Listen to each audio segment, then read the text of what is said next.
Earlier I mentioned something called the history tool, and I made sure that was on the panel here. Now this is a good time to show you how the history tool works. Basically, at any point, if you make a mistake, you can go back through your history and you can go back to a point before it. So here, this is a list of all the things I've done recently.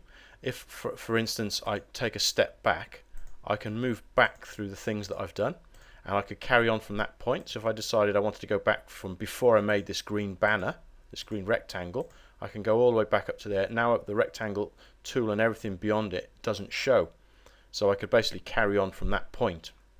I'm not going to do that now. I'm going to actually go back to where I was, but if you make a mistake, history is a great way of going back and changing things. Okay, let's take us back to where we were, which is in our layers view.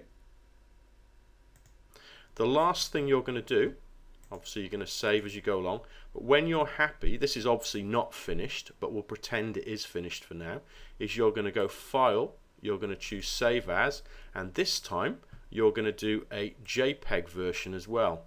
It might be just off your screen at the moment, but from the drop down list I've chosen this one, JPEG.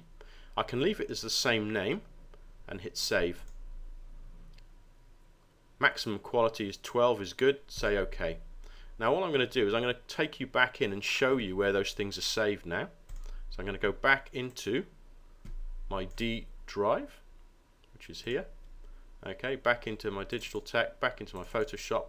Now these are all the files. I can't see them very well in this view, so I'm going to change the view and make them into large icons.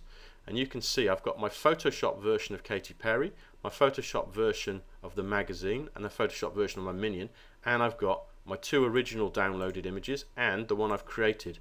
So if I now open this one, I can see in Photo Viewer what that final image looks like. So when your teacher assesses your work, they're going to be looking at the Photoshop version and the finished JPEG version. Okay, good luck with all of that.